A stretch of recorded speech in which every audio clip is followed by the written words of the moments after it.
Hello, hi, how are you? And welcome to another podcast by George. Well, it's springtime.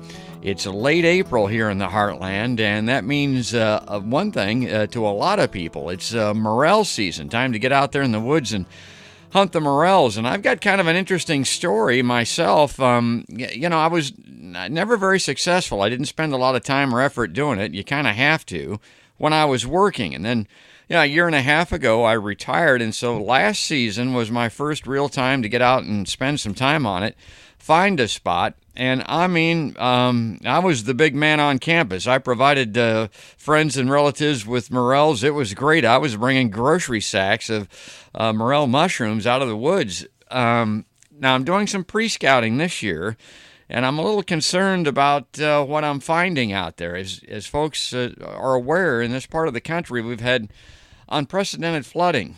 So if you've got a particular wooded spot that you like, some forestry that is your go-to place for morels, there's a chance that it's been underwater.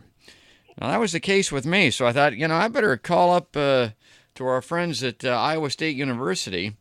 And joining with us on the Podcast by George live line is Lena Rodriguez Salamanca. She's with the Horticulture and Home Pest News newsletter up there. She's with the Iowa State University Extension and Outreach Service. And Dr. Salamanca is good enough to come on the line here and talk to us a little bit about morels. So, Lena, what about that? What are we looking at for morels this year with the flooding that's taking place? Are you getting any inquiries or concerns expressed about that? Yeah, definitely. Both on morel certification class and often by mail or phone, people are concerned. And I would say it's always good to exercise caution, because especially areas that may have some sort of runoff, either from chemicals or manure or anything that can contaminate the mushrooms per se, is definitely a risk of our health. So this is a good year to remember that whenever you're hunting, make sure that you know about the site history, and what goes on that particular location. Well, that's a good point to make, and I've spent some time on the smaller rivers and tributaries. I see drain pipes, tiles running out of these fields into the creeks and rivers, and of course, it's carrying water out there, but it's also carrying nitrates, and as you mentioned, manure is put on these fields in huge amounts in some areas over the wintertime, and that has an opportunity to wash into the streams. Talk about the area that I'm familiar with. Where the floodwaters came onto this area, the water has receded, but it's left a silt, a sand, kind of a hard-packed creek bottom that was forest floor. Are mushrooms going to be able to break through that? And even if they do, is that going to be safe, do you think? Yeah, so I think especially if then things have drained out and the water has drained and is left there, I think one thing to consider is that those mushrooms do need the moisture to, start germinating and creating that mushroom fungal body. So I think, things to consider there is there anything that may be harmful on those drainage areas? And if there is, I think it will be just good to avoid that particular drain area. And if there is a lot of that organic matter that mushrooms will use to decompose and to make their fungal bodies, those mushrooms, then they may not be there present in this particular time of the year. So definitely, kind of like think about those areas where you normally go. And if you have seen anything like animal carcasses or fecal droppings or any other contaminants, I would stay away from those areas. And even, if you see a perfectly good-looking mushroom but is near, droppings or carcasses, then I would recommend not picking that up. Yeah. Well, I'm not a scientist. You are. Let's talk a little bit about the science of morels, because there is quite a bit of science associated with morel mushrooms. Now, they're underground, obviously. They come up during the spring. They have what I've read is called a symbiotic relationship with trees and tree roots, and I don't know if dead, decaying trees have anything to do with it, but how does this all work with morels? How do they come out of the ground, and what's the deal with the trees? Yeah, so they are associated with different trees. For the most part, they're very good at decomposing ashes and elms, and in the relationship, the mycorrhizae is not one that is completely proven for morels in general. We tend to find them more associated with trees that could be, dead or dying, and they're just decomposing that wood in there. And the spores, are they carried by the wind? Is that how the mushroom fields move around from year to year, or how does that work? So in general, there is this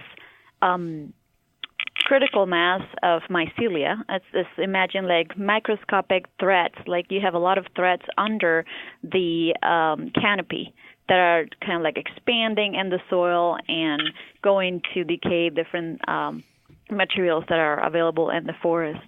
And so whenever the mycelia is ready to produce a structure called a sclerotia, that's the way that those particular fungi kind of stay and survive conditions that are not very conducive for, the production of mushrooms. Or in general, if there is a particular condition like low temperatures or, again, flooding, all those things, then the sclerotia kind of stays and waits for the best potential conditions, so temperatures and good humidity. And so the spores of the morels are actually formed on those pits. That's kind of like a cup shape structure in there, and there's a lot of different spores that get formed in there. And so as the fungal body, that mushrooms mature, then those spores start becoming also, they mature. And so when the conditions are right, and this includes humidity, but also wind that helps them up, they will be discharged into the wind and then reach other places. So yes, the wind can help, but it's a very, a short area that those spores will get to. Well, the conditions were right last year. I mean, I had a blast. It's been described this way, and I think it is the best description. It's like an adult Easter egg hunt. I mean, you're just and once you know how to see them, once you find them, and once you're in the area, my God, it's a lot of fun. And I really got into them last year. I picked a bunch of them. Now, what about picking a bunch of them? Can you over-harvest an area, or with mushrooms, morels, that's really not a concern as far as them coming back the next year? I think it really depends on multiple factors. Depends on the area. Depends on the type of trees that are growing in the area, and kind of like how different stages. Like if you have trees that are mature, kind of like halfway trees that are young, and that succession of ages. And if you have a lot of them that are dying and are declining, but also new ones coming in, there's this perfect kind of like balance that you need, so that they can still sustain the production, of that microscopic thread, like that mycelia that is living in the ground, in the soil, so that there is enough good nourishment for those morels. And I think yes, if you go to one location, and it is possible that you're definitely harvesting, a lot of them, and it's a combination of, yes, a lot of them were harvested, but are there all the conditions, all the nourishment for those mushrooms to then form and continue coming back? And sometimes after, maybe the population of plants or trees have changed, that ecosystem changes, and then you may not be able to find any more of those morels in that area.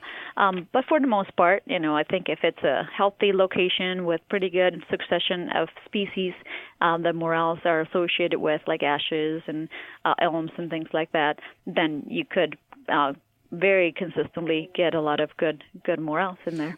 So, I talk to people that have gone to areas and for years, maybe their families have even gone there for decades, and then all of a sudden, one year, nothing.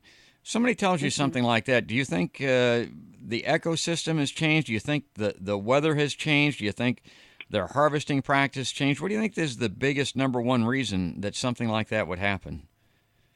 Yeah, I think it really depends on the type of season that we get. if we get some temperatures that are kind of mild or not necessarily ideal for the growth and the production of those mushrooms. I think it's hard to predict which one is the most important factor.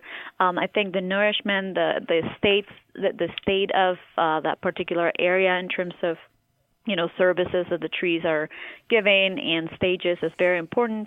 But, the amount of humidity, too, if we don't have a lot of rain or even, humidity in the morning and that being more of a drier spring, then that will also have an impact on the amount of mushrooms that we will have.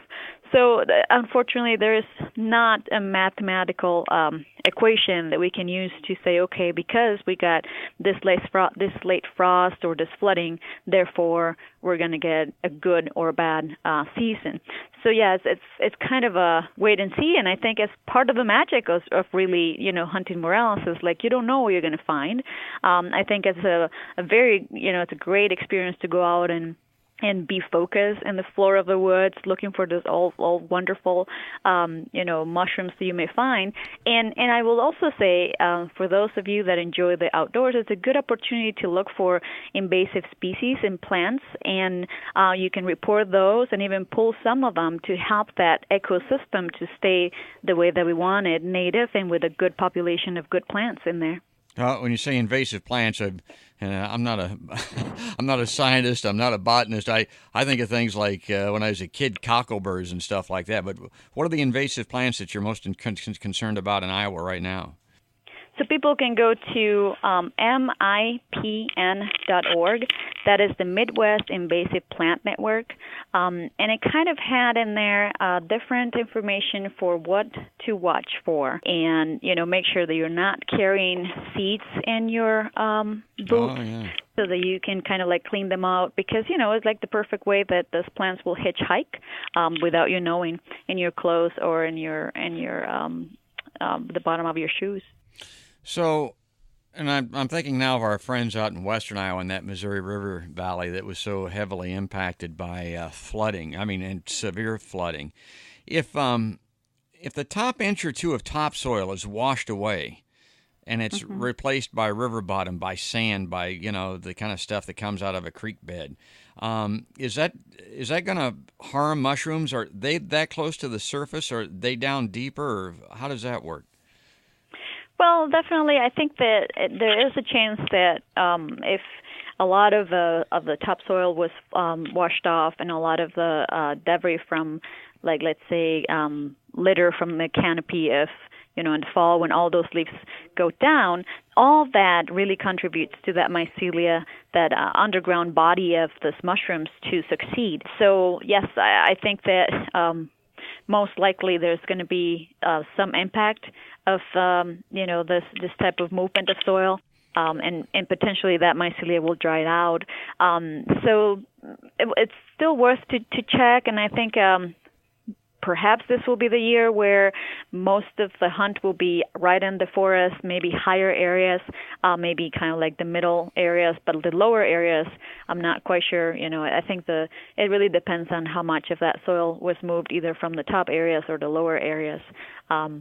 And so, yeah, me, myself, I'm looking forward to go out and see what can we find and what type of changes compared to last year. Well, I am too, and it's because of the success that I had last year, so much so that I've pre-scouted a little bit and looked at a little bit of my hiding places. I don't know. I hope it's going to be all right, but they were flooded. There's no doubt about it. I had so much success last year that I was thinking, people pay a lot of money for these restaurants and stuff. I could make money selling these, but that's where your certification program comes in, because you can't just run to town and sell these things, right? That's right. Yeah. So we have the certification. The state of Iowa has this ruling that requires people that hope to sell true morels to restaurants or grocery stores or really anyone to take this class. It's a 3-hour class, and then we really focus on how to identify them properly. And there is a particular set of false morels that can look a lot like true morels. And so really we take a lot of time to make sure that people understand what are the differences and what are the risks of picking one of these ones by mistake and trying to sell it.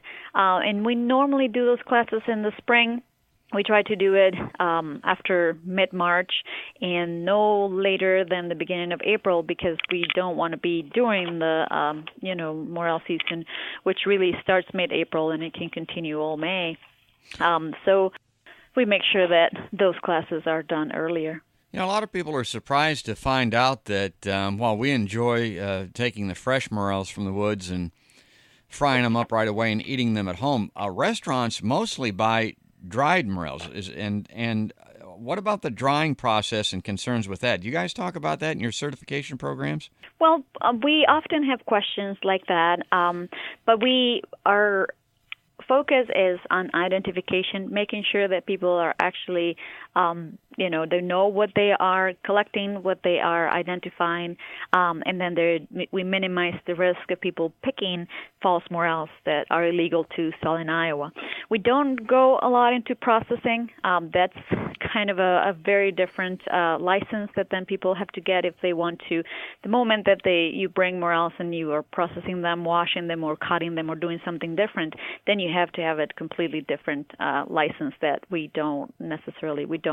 we're not involved with that. Okay. So we only really focus on the identification. Great. And when it comes to identification now, do you have to see the two side by side, or can you, for instance, with audio only here, is there one big difference between a false morel and a real morel? Well, there is at least two false morel genus that we teach in the class, the Gyromitra and the Burpas. So mainly the Gyromitras tend to be bigger. The good thing is they also tend to be later. So they do overlap in May. That's where those false morels, the beefsteak morels, they tend to be more red, brainy looking. They don't necessarily have those pits that the true morels have.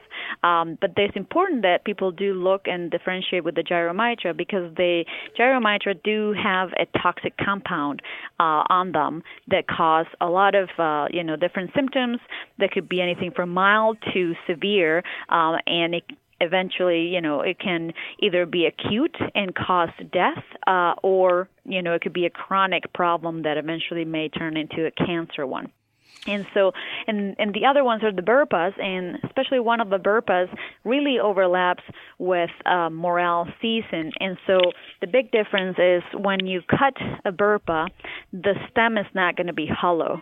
So if you look at the stem and it's not hollow, that's one of the keys. The other part is definitely that cap of the morel always will have those nice pits, looks spongy-like. The Burpas are more like this wrinkles, if you will. So, I think that having the differentiation of those two are the key.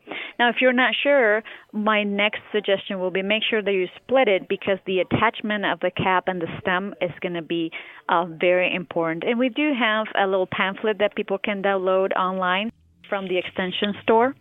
So if you go into Google or any browser and you type Iowa State Extension Store, and then in there you search for morels, then you should be able to find that little pamphlet that has pictures of both.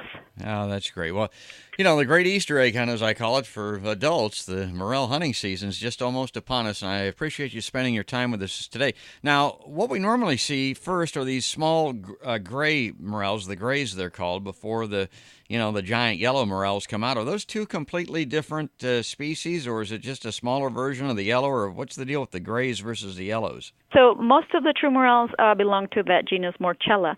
And so when it comes to the different species, they do have some differences on how big they will get, but they have a lot of similarities on how they look. So what's important to make sure is that, some of them, all of them do start small. When they're just forming, they could be less than an inch. And I actually, in our certification class, a lot of people bring me photos of what they have seen so far, and they can be very small.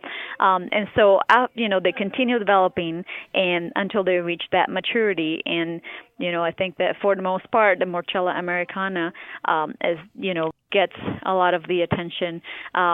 One is very young. You can find like different colors and different, from tan to a more grayish color. And so we normally, you can find other types of species of Morchella, but there's one that is very small that is called diminutiva, and this one, the particular stem is a lot longer, but the cap is smaller. So some of them, they do really overlap. I think what I've seen a lot of is yellow morels. I haven't seen a lot of gray ones, and then I think that the other ones that some people see mid-season is those black morels, and that's that Morchella angusticipes. And so that's definitely more of a darker color one with those ridges that are black, and then the stalk that has a little bit of kind of like a texture to it. And so that's kind of the ones that I've seen the most. Now, one that we warned people a lot is that Morchella punctipes, or half-free, and I think this one is one that if you're not sure, just leave it behind, because this one can look a lot like the burpas, and so the risk is really high. And so if you cannot identify it properly, leave it behind. And so it's all about that attachment of the cap to the stem of the fungus, and so there's a big difference in there that may throw you off, and so that also you can look on that pamphlet. The one that I'm describing used to be called Morchella semilivera, and you can see some of those photos on the pamphlet on the extension store. Okay, great. And as we leave now, give us the website address, or how do they get that? Yeah. So if you go to store.extension.istate.edu, so in there is a search in the top right. And if you were to type in there Morel, Morel, you should be able to find in there that publication. The publication full name is called Morels, False Morels, and Cup Fungi and Other Cup Fungi. And I'll be happy to send you a link. But if people want to go directly there, you can do store.extension.istate.edu/product/4542, and you can download that to your phone or to your iPad or anything that you carry with you, and then you can see the photos in there. And we're going to be working on having more of those. One updated, and unfortunately we have run out of the printed copy, but we're going to be having more in the next year. Great. Well, I'll include those links on the Podcast by George Facebook page and on podcastbygeorge.com website, and I think also there's a place to do that on iTunes. So it was very informative. I always like to talk science, and I understand some of it, and that's a good thing. Dr. Lina Rodriguez Salamanca from Iowa State University's Extension Service. She's with the Horticulture and Home Pest News newsletter up there, and she's another new friend for Podcast by George. Thanks for being on the podcast. Oh, thank you. My pleasure. And that's another podcast by George.